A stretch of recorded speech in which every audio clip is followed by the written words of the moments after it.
ভেতরে স্বপ্ন দেখে মদিনাওয়ালা নবী হাজির। ডেকে ডেকে বলে কাসেম, আমি মদিনার রাসূল আঙ্গুল দিয়া রেখা টেনে দিলাম মাটির মধ্যে, এই রেখার মধ্যে তুমি কোরআনের ঘর বানাও। কাসেম ঘুম থেকে উঠা দেখে মদিনার নবী স্বপ্নের মধ্যে যেই রেখা টানলেন স্পষ্ট মাটির মধ্যে সেই রেখা দেখা যায়। ইব্রাহিম নবী কাঁদবেন আর বলবেন মালিক আমারে বাঁচাও। ওই সময় নবীদের অবস্থা যদি এত দুর্বল হয়, আমি আবু বকরের কি উপায় হবে? জাহান্নামের একটা সেকেন্ডের আযাব সহ্য করতে পারবো না রে নবী। এই ভয়ে চোখের পানি ছেড়ে কান্না করতেছি। ও আল্লাহর বান্দার যুবক,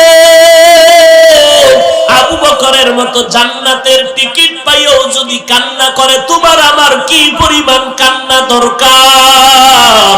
তোমার আমার গুনার কারণে চোখ না পাক, জিহ্বা না পাক, অন্তর না পাক, আরে গুনার কারণে কলিজা খারাপ হয়ে গেছে। এজন্য কোনো বয়ানও ধরে না, চোখেও পানি আসে না। ও আল্লাহর বান্দারা, ওই মা বাবার দোয়া নিয়ে সামনে আগাও। মা বাবায় দোয়া করলে বন্ধ দরজা খুলিয়া যাবে, কারণ মা বাবার চোখের পানি আর দোয়ার কারণে আজকে চেয়ারে বসার সুযোগ আল্লাহ দান করেছেন। ওই মা বাবার চোখের পানি আর দোয়া ছাড়া আপনি সম্মানের চেয়ার পান নাই, টাকা পয়সা বাড়ি গাড়ির মালিক হতে পারেন নাই। মা বাবার দোয়ার কারণে ও সন্তানেরা পরীক্ষায় ভালো নাম্বার পেয়েছো। আজকে যারা মা বাবারে ভুলিয়ে গেছো, যাও তাড়াতাড়ি মায়ের কাছে যাও, বাবার কাছে যাও। ওই মা বাবায় দোয়া করবে, কলিজা ঠান্ডা হয়ে যাবে। তোমাদের ময়মনসিংহ রোডের ঘটনা কয়েক মাস আগে ঘটিয়া গেল। আল্লাহর বান্দা এক পার্শ্বে দাঁড়ানো, আর এক পার্শ্বে মা দাঁড়ানো, মাঝখানে কন্যা সন্তান দাঁড়ানো, তিনজনে হাতে হাত ধরিয়া এই বিশ্ব রোডে দাঁড়াইছে। ও পার যাবে রোড পার হইয়া, তিনজন মা বাবার কন্যা সন্তান মাঝখানে বিশ্ব রোড এপার থেকে পার হয়ে যখন ওপার যাওয়ার নিয়তে কদমটা বাড়াইয়া মাঝ বরাবর গেল। হঠাৎ করিয়া বান্দারা পিছনেও যেতে পারলো না, সামনেও যেতে পারলো না। দ্রুত গতি একটা ট্রাক আইসা চাপ দিল, জায়গায় মহিলা পড়ে গেল, কন্যা পড়ে গেল, কন্যার বাবাও পড়ে গেল। ট্রাকের চাপের সাথে সাথে মাও জিন্দা নাই, বাবাও জিন্দা নাই, কন্যা সন্তানটাও জায়গায় মরিয়া গেল। আল্লাহ পাকের কুদরত, ওই মহিলার গর্ভে ছিল একটা বাচ্চা, ট্রাকের চাপে পড়িয়া বাচ্চাটা বের হয়ে গেল। আল্লাহ দেখায় দিলেন, দেখ ওই বাচ্চাটা আজও পর্যন্ত আল্লাহ বাঁচায় রাখছেন। কত মানুষ গিয়া বলছে টাকা নাও, বাচ্চা আমাকে দাও, কারণ এটা মালিকের কুদরতের কারিশমার। এই বাচ্চাটা, ওর মা মরিয়া গেল, বাবায় মারা গেল, ওর বোন মারা গেল।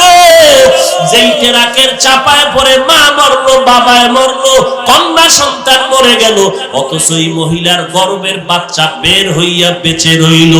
এই বাচ্চা একদিন আস্তে আস্তে যখন বড় হবে, বুঝ আসবে, তখন দেখবে বাচ্চারা ওর মতো সন্তানেরা ডানে বামে আম্মু কইয়া ডাকে, আব্বু বলে ডাকে। তখন ওই বাচ্চাটাও খুঁজবে, আমার বাবাই কই, আমার আম্মু কোথায়। ও তখন কান্না করবে, আমি কি বাবা বলে ডাকতে পারবো না। ওই বাচ্চারা মা কইয়া ডাকে, আমারে আম্মু কইয়া কে ডাক দিবে, কে বাবার আদর দিবে। ওই সন্তান তখন এতিমের মতো চিৎকার দিবে। এই ময়দানে কত আল্লাহর বান্দা বসে আছো, অনেকের মা দুনিয়াতে নাই, অনেকের আব্বা দুনিয়াতে নাই। ঈদের নামাজ পড়ি একটা যুবকের দেখি কবরের কিনারায় দাঁড়ায় দাঁড়ায় কান্না করে। এ যুবক, ঈদের দিন সবাই আনন্দ করে, তুমি কেন কান্না করো? যুবক বলে, ভাই গত ঈদের সময় ঈদের নামাজে যখন রওনা হলাম, আব্বা জান আমার সাথে, আম্মা জান আমার মাথায় হাত দিয়া দোয়া করে দিলেন। নামাজ পড়ি আবার ঘরে চলে আসলাম। আজকে ঈদের দিন যখন আমি ঈদগাহে রওনা দিলাম, মায়ের দোয়ার কথা মনে পড়ে গেল। মায়ের বিছানায় দেখি বিছানা খালি, আমার মা নাই, আমার বাবাই নাই। আজকে আমার মাথায় হাত দিয়ে রেখে দোয়া করবেন, আমি বড় অসহায়ের মতো নামাজ আদায় করলাম। ওই কথা মনে পড়ার কারণে আমার অন্তরে আজ আনন্দ নাই। ও আল্লাহর বান্দারা, যার মা নাই বাবা নাই, চোখের পানি ছেড়ে কাঁদো, কলিজা ভরে দোয়া করো। আর যার মা বেঁচে আছে বাবা বেঁচে আছে, খেদমত করো আর দোয়া নাও। এ যুবকেরা, ঘরে গিয়া মাকে বলিও, মা আমি আজকে ওয়াজে বসলাম, মোনাজাতে অনেকে কাঁদলো, আমার চোখে পানি আসে নাই, অবশ্যই গুনার কারণে আল্লাহ বেজার হয়ে গেছে। মা আজকে আমি তওবা করে আসছি, আর গুনাহ করব না। তোমাকে কত কথা বলিয়ে কাঁদাইছি, আর কষ্ট দিব না, আর আলেমের বিরোধিতা করব না, দেশ ও জাতির বিরুদ্ধে ষড়যন্ত্র করব না। ও আল্লাহর বান্দারা, খাঁটি তওবার নিয়ত যদি থাকে, কয়দিন আর বাঁচবারে বাবা, কখন আল্লাহর মহব্বতে ডাক আসবে কেউ ধরে রাখতে পারবে না। এখন থেকেই তওবা করো। মনের প্রশ্ন করো, রে মন, আমার মতো যুবক যদি স্কুল কলেজে পড়ে, চাকরি করে, নামাজ পড়ে, আমি কেন পারবো না? না, আমি শয়তানের বন্ধু হইতে আর রাজি নাই। এতদিন যত ধোকায় ছিলাম, আজকে থেকে থাকবো না। 5 বেলার নামাজ পড়বো, মা বাবার দোয়া নিয়ে চলবো, ওলামায়ে কেরামের বিরোধিতা না করিয়া ওলামায়ে আহলে হকের পরামর্শ মেনে চলবো, মা বাবার দোয়া নিয়ে আগাবো, দেশ ও জাতির বিরুদ্ধে কোনো ষড়যন্ত্রে লিপ্ত হব না। তওবা করার যদি অন্তরে খাঁটি নিয়ত থাকে, দুর্বলতা যদি না থাকে, হায়াতের মালিক আমার আল্লাহ, ইজ্জতের মালিক আল্লাহ, রিজিকের মালিক আল্লাহ, ওই আল্লাহর মহব্বতে সবার কপালে তওবা নসিব হবে না, সবাই তওবা করিয়া জান্নাতি হতে পারবে না। তাই যদি হইতো, নবীজির মহব্বতের বয়ানে আবু জাহাল কালেমা কেন পড়লো না? সবার কপাল ভালো হবে না, সব মানুষ বয়ানে তওবা করবে না। তবে আল্লাহ যদি একজনের দিলটাও পরিবর্তন করেন, যদি আল্লাহর বান্দা তওবা করিয়া কাঁদেন আর বলেন, আল্লাহ আজকে থেকে আর দাড়ি কাটবো না, নামাজ ছাড়বো না, মা বাবারে, ওগো নবীর উম্মতেরা হয়ে আজি দিশাহারা,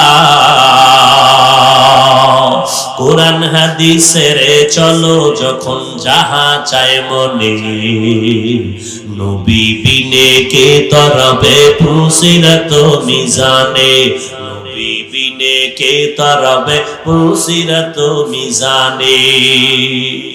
এরে নবীর আশিক উম্মতের দল, সারা দুনিয়াতে চ্যালেঞ্জ করে বলছি, এমন একটা প্রতিষ্ঠান জমিনের মধ্যে নাই, মাত্র দেওবন্দের আদলে একটা প্রতিষ্ঠান সারা জমিনের মধ্যে আছে, যেই প্রতিষ্ঠানে ওস্তাদেরা, শিক্ষকেরা ছাত্রদেরকে শুধু পড়ায় না, 24টা ঘন্টা আপনার সন্তানদের পাহারা দিয়া লেখাপড়া করাইয়া মদিনার আদর্শওয়ালা মানুষ গড়ায়া দেয়। একমাত্র প্রতিষ্ঠান দেওবন্দের আদলে শুধু 24 ঘন্টা শিক্ষক আপনার সন্তানকে পাহারা দিয়া শুধু পড়ায় না, আদর্শ মানুষ হিসেবে গড়ায়। পৃথিবীতে আর একটা প্রতিষ্ঠানও নাই যে প্রতিষ্ঠানে মানুষ গড়ায়। যারা এতদিন জঙ্গি জঙ্গি জঙ্গি দেখতো মাদ্রাসার মধ্যে, প্রধানমন্ত্রী যখন কওমি মাদ্রাসার সনদের স্বীকৃতি দিল, তখন তাদের জবানে উল্টা আওয়াজ, নাস্তিকদের মাথা গরম, কওমি ওলাদেরকে এত মাথায় উঠানোর কি দরকার? প্রধানমন্ত্রী কয়, এরা আমগো দেশের নাগরিক নি, বলো? কয় হ্যাঁ। এগো অন্ধকারে রাখবো কেন? চোখের ভেতরে নিতে হবে, আমাদের নজরে রাখতে হবে, উল্টা পাল্টা যেন করার সুযোগ না পায়। যখনই নজরে নিয়ে আসলো, তদন্ত কমিটি ঢুকতে থাকলো, রিপোর্ট পেশ করে কয়, মাদ্রাসা জঙ্গির আখড়া না, আদর্শ মানুষ গড়ার ফ্যাক্টরি।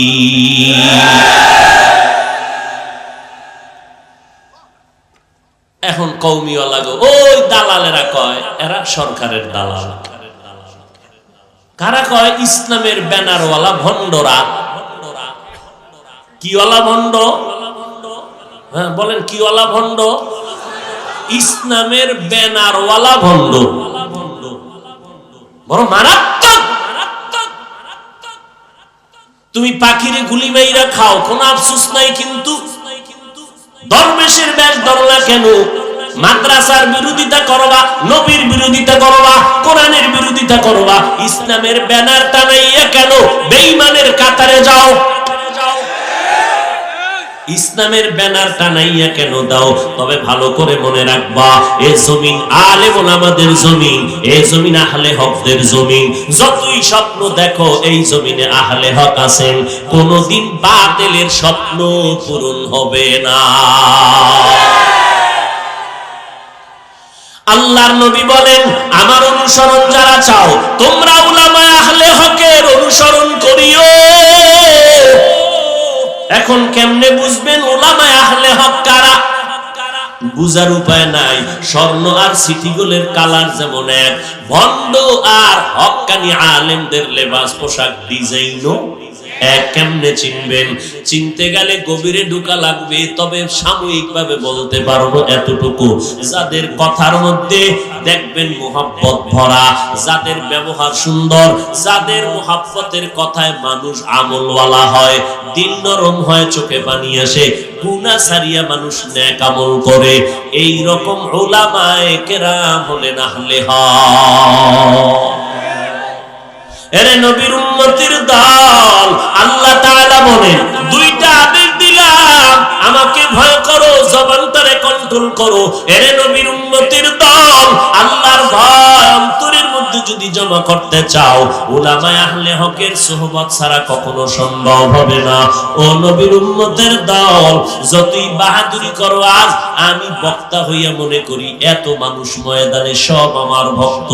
ওরে বাবা, যতই বাহাদুরি করি, আমার বাহাদুরির মেয়াদ কত জানেননি? আজরাইল যেদিন বাঁশিতে সিগন্যাল দিবে, সেদিন সব বাহাদুরি ধ্বংস হয়ে যাবে। আমার গায়ের গেঞ্জিটা পর্যন্ত আমার আপনজনেরা বেলেট দিয়ে কেটে কেটে রেখে দিবে। সবাই ওই বাজার থেকে 3টা নরমাল সাদা কাপড় কিনিয়া আমার প্যাকেট যখন বানায় দিবে, ওই প্যাকেটে যেদিন ঢুকবো, ওই দিন বুঝতে পারবো কে মাওলানা কে মুফতি, কোনো ভেদাভেদ নাই। ওরে বান্দা, কাফনের মধ্যে ঢুকার পর কে ধনী কে গরিব, কে মূর্খ কে শিক্ষিত, কোনো ভেদাভেদ নাই। ওই বক্তা শ্রোতার সবার কাফনের প্যাকেট হবে একই কালারের, একই নিয়মে। যখন কবরে রাখিয়া সবাই বিদায় হয়ে চলে যাবে, ওই কবরে জিজ্ঞাসা করা হবে না তুমি কত ইলমওয়ালা, কয় টাকার মালিক, তোমার শিক্ষাগত যোগ্যতা কি, তুমি কয়টা বাড়ির মালিক। প্রশ্ন হবে আমাকেও 3টা, আপনাদেরও একই প্রশ্ন 3টা। রবের পরিচয় দাও, ধর্মের পরিচয় দাও, রাহমাতুল লিল আলামিনের পরিচয় দাও। ও আল্লাহর বান্দারা, কিসের বাহাদুরি করো?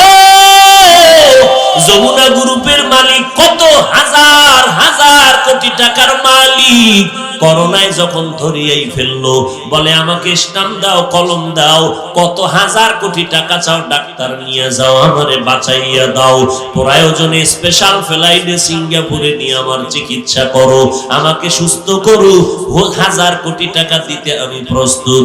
আজ দুনিয়ার কোন ডাক্তার টাকার বিনিময়ে বাঁচাইতে পারলো না। ওই বান্দা চলে গেল, তার সব সম্পদ দুনিয়াতে পড়ে রইল। কয়েকদিন আগে ওই চিত্রাং নামের তুফান যখন হলো, ওই বিদেশি যুবক ছেলেটা টাকার গাড়ি নিয়ে আসলো, বাড়ি করলো, বিল্ডিং। 2-3 দিন পরে বিল্ডিং এ ঢুকবে স্ত্রী সন্তান নিয়া। অন্য বাড়িতে টিনের ঘরে বান্দা রাতে ঘুমায় গেল। টিনের বাড়িতে ঘুমাইয়া রাতের গভীরে তুফান যখন চলতেছে, বড় একটা গাছ শিকড় সুদ্ধা উপরাইয়া যখন ঘরের মাঝে পড়লো, লোকেরা দৌড়াইয়া দেখে ওদের বুকের উপরে বাচ্চা, মহিলা আর স্বামী, 3টা মানুষের বুকের উপরে কেউ জিন্দা নাই। লোকেরা চোখের পানি ছাড়ে কান্দে, টাকার বাড়ি পড়ে আছে, বাড়ির একটা সদস্য বেঁচে নাই। ও আল্লাহর বান্দারা, কিসের দুনিয়ার লোভে পড়ে দৌড়াও? একবারও কি চিন্তা করো না, রাতের বেলা যখন ঘুমাইতে যাও, যদি মনে মনে একটু চিন্তা করতা, আমার ঘুমের মধ্যে যদি আজরাইলের আমার আল্লাহ পাঠায় দেয়, সকালবেলা সবাই দেখবে আমি দুনিয়ায় জিন্দা নাই, আমার বাসিন্দা হবে, আমার সবাই টেনে টেনে কবরে নিয়ে যাবে বাঁশবাগানে, আমার সন্তানেরা আব্বু আব্বু বলে ডাকবে, আমার আর জবানে আওয়াজ হবে না, আমার আপনজনেরা কান্না করবে, কেউ আমার থেকে আওয়াজ পাবে না, আর ওই কবরে আজ আমার সঙ্গে কেউ যাবে না, একা একা চলে যেতে হবে। এরে নবীর উম্মতের দল, আমি আপনাদের বলি না স্কুল কলেজ বাদ দিয়া, ব্যবসা বাণিজ্য বাদ দিয়া আপনারা আল্লাহর গোলাম হবেন, আল্লাহও বলে না, নবীও বলে না, বরং চাকরি করো, ব্যবসা করো, লেখাপড়া করো, ডাক্তারি পড়ো, ইঞ্জিনিয়ারিং পড়ো, কোনো বাধা নাই। তবে বান্দা 5 বেলার নামাজ পড়ি, আমার আল্লাহকে হাজিরা দাও। বলবা হাফিজ ভাই আমরা চাকরি করি, ব্যবসা করি, টাইম পাই না, কেমনে পড়ি? আপনাদের বিবেক আল্লাহ দান করেছেন, বিবেকটাকে প্রশ্ন করেন, বিবেকের জিজ্ঞাসা করেন। ও অন্তর, ও বিবেক, জিজ্ঞাসার জবাব দাও। তোমার আমার মতো যুবক স্কুল কলেজে পড়ে 5 বেলার নামাজি আছে না নাই? নিজেরে জিজ্ঞাসা করো। তোমার মতো যুবক যুবতী যদি স্কুলে পড়িয়া নামাজ পড়ে, তুমি কেন পারো না? আসলে আমার মাওলা তোমার উপরে বেজার, মা বাবার বরদোয়া তোমার কপালে লাগছে। তোমার আমার মতো বান্দা নজর করে দেখো, জীবনে মাদ্রাসায় পড়ে নাই, আলিফ বা তাও শিখে নাই, জেনারেল লাইনে পড়ুয়া বান্দা, র‍্যাব আর্মি পুলিশ বিডিআরের চাকরি করে, এক ওয়াক্ত নামাজও বাদ দেয় না। বলো তুমি কেন নামাজ পড়তে পারো না? রাস্তায় গাড়ি চালায় কত ড্রাইভার, এক বেলার নামাজও বাদ দেয় না। বলো তুমি কেন পারবা না রে বাবা? তোমার মতো যুবক ময়দানে কৃষি কাজ করে, নদীর মধ্যে মাছ ধরে, একবার এক বেলার নামাজও বাদ দেয় না। ওসিডিসি, এসপিআইজি, উকিল, ব্যারিস্টার, চেয়ারম্যান, মেম্বার, এমপি, মন্ত্রী, দাড়িওয়ালা, নামাজি, 1 টাকাও হারাম খায় না, হালাল ভাবে চলতেছে। কোটি টাকার ব্যবসা করে, নামাজ এক ওয়াক্ত বন্ধ করে না, এমন বান্দার অভাব নাই। তো তুমি কেন পারবা না রে ভাই? তুমি মনে মনে বাহাদুরি করিও না, বরং দিলটা নরম করে আল্লাহর কাছে কাঁদো আর বলো, রে আল্লাহ আমার কপাল বুঝি এত খারাপ, আমার মতো যুবকটা যদি কলেজে পড়িয়া নামাজ পড়ে, আমি কেন পারবো না? আমরা মোনাজাত করি, কত যুবক মোনাজাত দিয়ে কান্না করে, অথচ আমি তাকাইয়া দেখি আমার চোখে কেন পানি আসে না? অবশ্যই গুনার কারণে আমার দিলটা পাথরের মতো শক্ত, এই জন্য চোখের মধ্যে পানি আসে না। ও আল্লাহর বান্দারা, অহংকারী ছেড়ে মাথা নত করে আমার আল্লাহকে মনে মনে ডাকো আর বলো, হে মালিক, আমার মতো গুনাহগার এই জমিনের মধ্যে কেউ নাই রে আল্লাহ, এই গুনাহ নিয়ে কবরে গেলে উপায় নাই। ও যুবক, আমিও যদি আজকে তোমার মতো প্যান্ট শার্টটাই লাগাইয়া দাড়িটা কামাইয়া রাস্তায় মাস্তানি করতাম, কেউ আমারে বাধা দিত না। টুপি মাথায় দিলে মাথা গরম হয়, তোমার থেকে কম বুঝি না। দাড়িটা লম্বা করার কারণে যৌবন চলে যায়, তোমার থেকে কম বুঝি না। লম্বা জামা পরার কারণে শরীর গরম লাগে, তাও কম বুঝি না রে বাবা। এরপরেও কেন টুপি ফালাই না, দাড়ি ফালাই না, নামাজ সারি না, বেপরদায় চলি না? এর একটা মাত্র কারণ। চিন্তা ভাবনা করে দেখলাম, আমার মাওলার কোরআন সত্য, নবীজির কথা সত্য। কারণ আমার নবী 63 বছর জীবনে একটা মিথ্যা কথা কখনো বলেন নাই। এমন মায়ার নবী আমার। ওই কোরআন শরীফে যুবকেরা জবাব দাও, আল্লাহর কোরআনে জান্নাতের বয়ান আসেনি? তোমরা আল্লাহর মহব্বতে বলো, কোরআন শরীফে জাহান্নামের বয়ান আসেনি? আছে। জান্নাতে কারা কারা যাবে তাও আল্লাহ বলেছেন, ইন্নাল আবরারা লাফি নাঈম ওয়া ইন্নাল ফুজ্জারা লাফি জাহিম। নেক আমলওয়ালারা জান্নাতে যাবে, যারা গুনাহগার তারা জাহান্নামে যাবে। জান্নাতটা কেমন আরামের ঘর, আমার আল্লাহ তাও সুন্দর করে বলেছেন, এমন জান্নাত আমি তোমাদেরকে দিব যে ছোট জান্নাত পাবা 10টা দুনিয়ার থেকেও বড় জান্নাত। এমন জান্নাত যেই জান্নাতের তলদেশে মধুর নহর, দুধের নহর, পানির নহর জারি হবে। এমন সুন্দর জান্নাত যেখানে কোনো ক্ষুধা আসবে না, যেখানে অশান্তি হবে না, আরাম আর আরাম আর শান্তি আর শান্তি। যারা নেক আমল করিয়া যাবা তাদের জন্য জান্নাত। জান্নাত, আর যারা গুনাহগার হইয়া কবরে যাবে তাদের জন্য আল্লাহ জাহান্নাম বানায় রাখছে। জাহান্নামটা কেমন আমার আল্লাহ তাও কোরআন শরীফে বয়ান করেছেন। ও আল্লাহর বান্দারা, জাহান্নামের আয়াতগুলো মাঝে মাঝে মোবাইলে ডাউনলোড করিয়া পড়িও। বাংলা কোরআন লেখা সার্চ দাও, এরপরে কোরআন শরীফ বাংলা নামাও, এরপরে কোরআনের সূরাগুলোর মাঝে মাঝে 2 লাইন তরজমা বাংলায় পড়িও। ওয়াইলুল লিকুল্লি হুমাযাতিল লুমাযা, আসেনি? তরজমাটা পড়িয়া দেখো, আল্লাযী জামাআ মালাহু ওয়া আদ্দাদা ইয়াহসাবু আন্না মালাহু আখলাদা। আবার একদিন বিছানায় শোয়ার সময় সারা দিন ব্যস্ত, ঘুমের আগে আবার 2 মিনিট আরেকটা সূরার তরজমাটা বাংলায় পড়িও। আল কারিআতু মাল কারিআ ওয়া মা আদরাকা মাল কারিআ ইয়াউমা ইয়াকুনুন নাসু কাল ফারাশিল মাবসুস। আবার একদিন সময় পাইলে আরেকটা সূরার তরজমা পড়ো। ইযা জুলজিলাতিল আরদু জিলজালাহা ওয়া আখরাজাতিল আরদু আসকালাহা। আবার যদি সময় পাও আরেকটা সূরার তরজমা পড়িও। আলহাকুমুত তাকাসুরু হাত্তা যুরতুমুল মাকাবির কাল্লা সাউফা তা'লামুনা সুম্মা কাল্লা সাউফা তা'লামুন। এইভাবে বান্দা কোরআনের সূরাগুলো যা শুনাইলাম জাহান্নামের বয়ান ওরে বান্দা, কবরে যদি গুনাহগার হইয়া যায় ওই সময় আমি আলেম না বক্তা ফেরেশতারা চিনবে না। ফেরেশতারা 3টা প্রশ্ন করবে, রবের পরিচয় দাও, ধর্মের পরিচয় দাও, রাহমাতুল লিল আলামিনের পরিচয় দাও। এই জবাব যদি দিতে না পারি আমার আল্লাহ গায়বী আওয়াজ দিয়ে বলবে, ও ফেরেশতা এই নাফরমানের আর জিজ্ঞাসাবাদ করিও না, আমি আল্লাহ কম সুযোগ দুনিয়াতে দেই নাই। আমার দেওয়া পানি, আমার দেওয়া বাতাস, আমার দেওয়া সূর্যের আলো, আমার দেয়া চাঁদের আলো, আমার দেয়া জমিনের ফসল, আমার দেয়া গাছের ফল খাইয়া, নদীর মাছ খাইয়া এত বড় নিমক হারাম একবারও আলহামদুলিল্লাহ বলে নাই।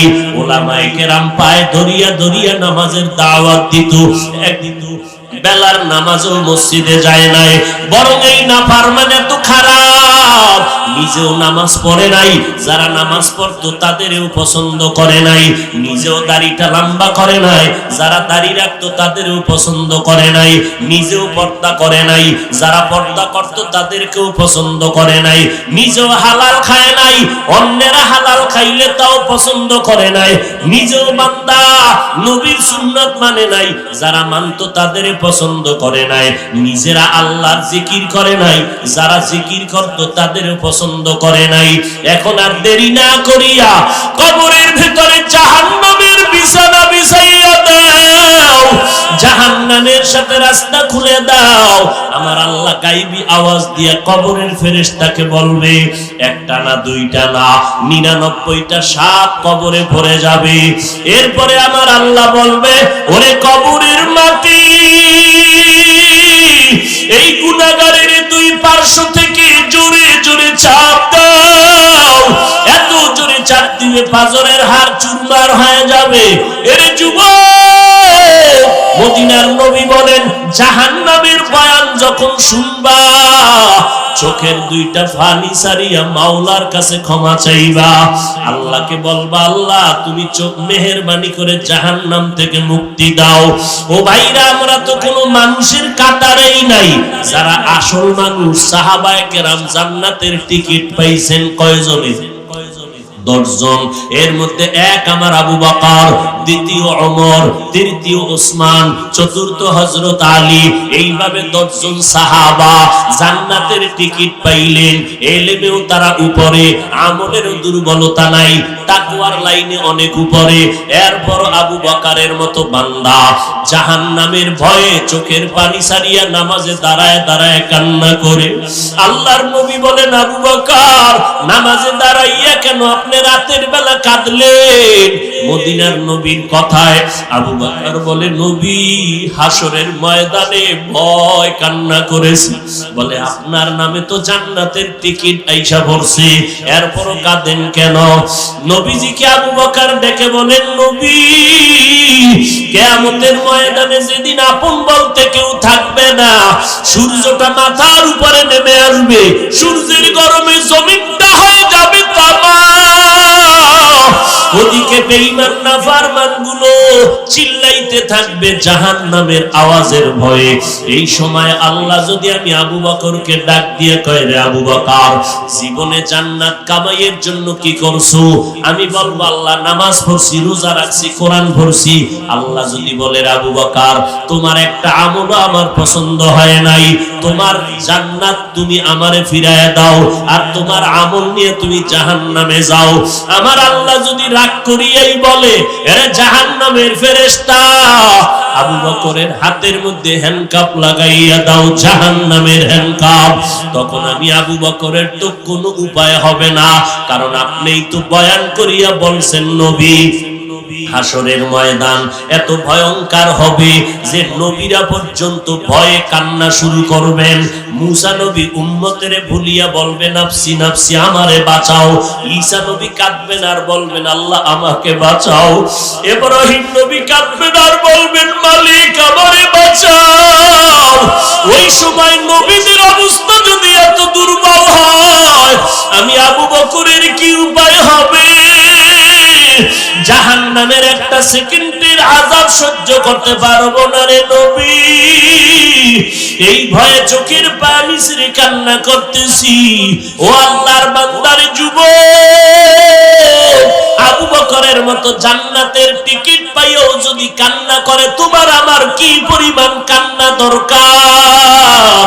তোমার আমার গুনার কারণে চোখ না পাক, জিহ্বা না পাক, অন্তর না পাক, আরে গুনার কারণে কলিজা খারাপ হয়ে গেছে।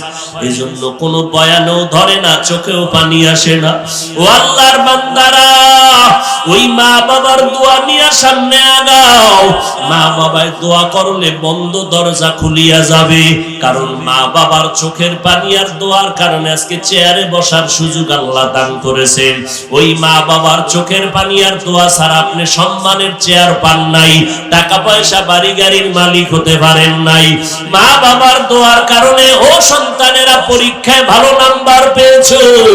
আজকে যারা মা বাবারে ভুলিয়ে গেছো, যাও তাড়াতাড়ি মায়ের কাছে যাও, বাবার কাছে যাও। ওই মা বাবায় দোয়া করবে, কলিজা ঠান্ডা হয়ে যাবে। তোমাদের ময়মনসিংহ রোডের ঘটনা কয়েক মাস আগে ঘটিয়া গেল।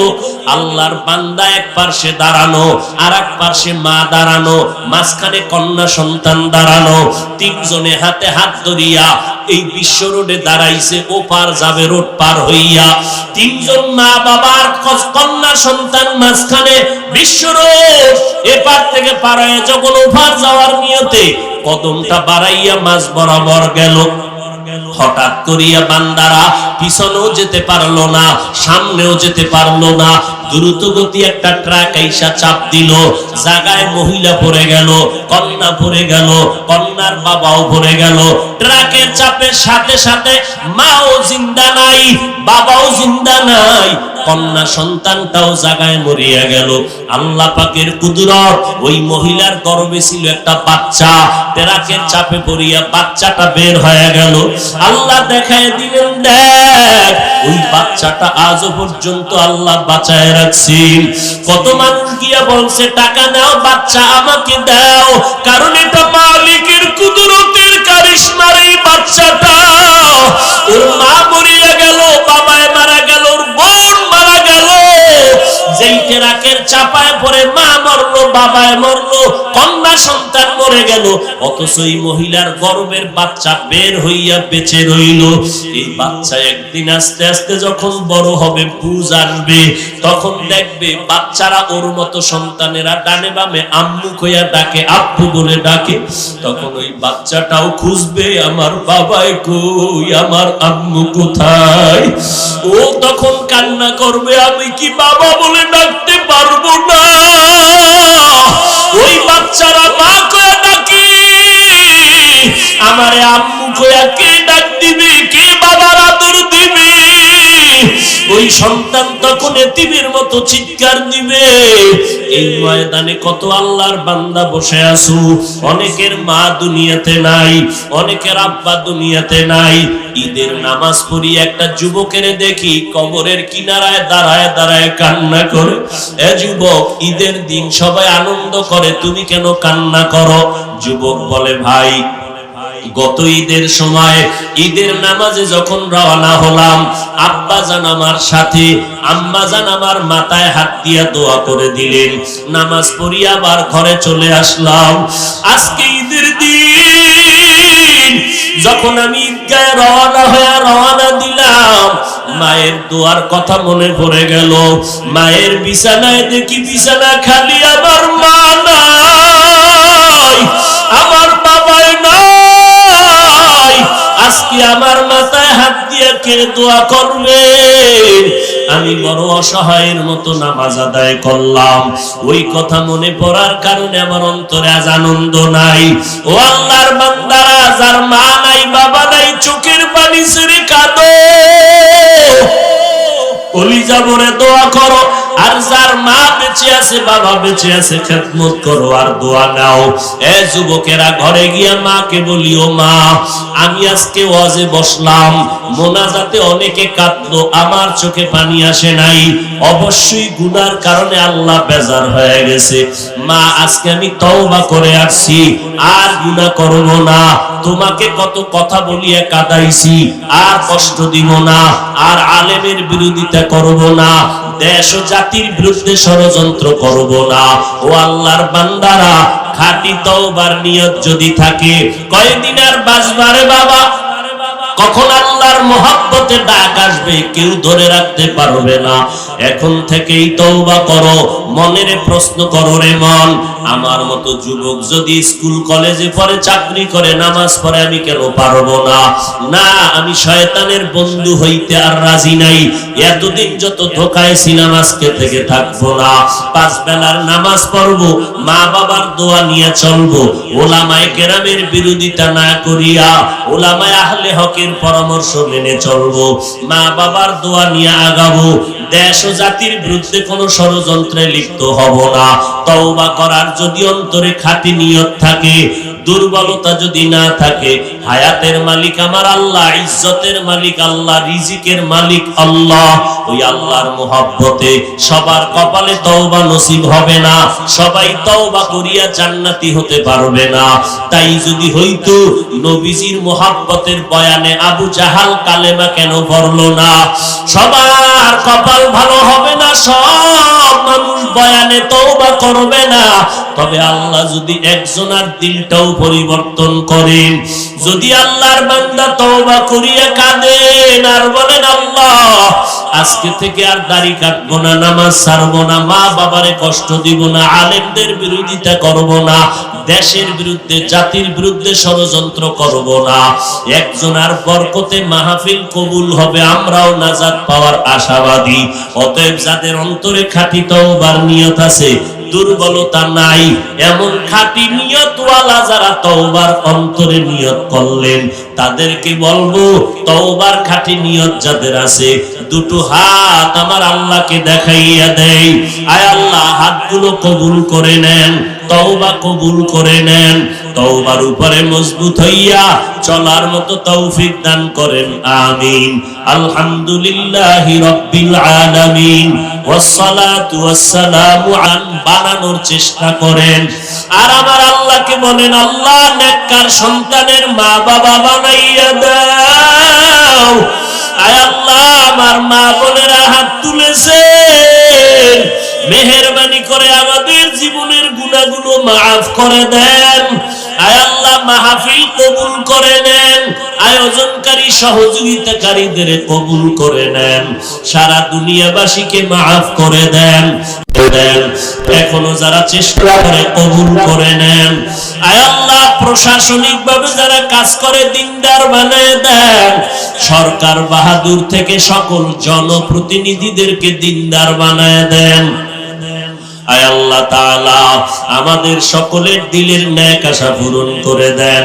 উলামায়ে আহলে হকের বিজয় দান করেন। মা বোনদের আবেদা পর্দানিশী বানায় দেন। বাতিলের মোকাবেলায় বিজয় করে দেন, ইসলামের ব্যানারওয়ালা দুশমন থেকে হেফাজত করেন, ঈমান ও আমলের শক্তি বাড়ায় দেন। আয় আল্লাহ, আমার কলিজার যুবকদেরকে দিনদার বানায় দেন, কোরআন পড়নেওয়ালা, পাঁচ ওয়াক্ত নামাজি বানায় দেন, মোবাইলের গুনাহের থেকে হেফাজত করেন।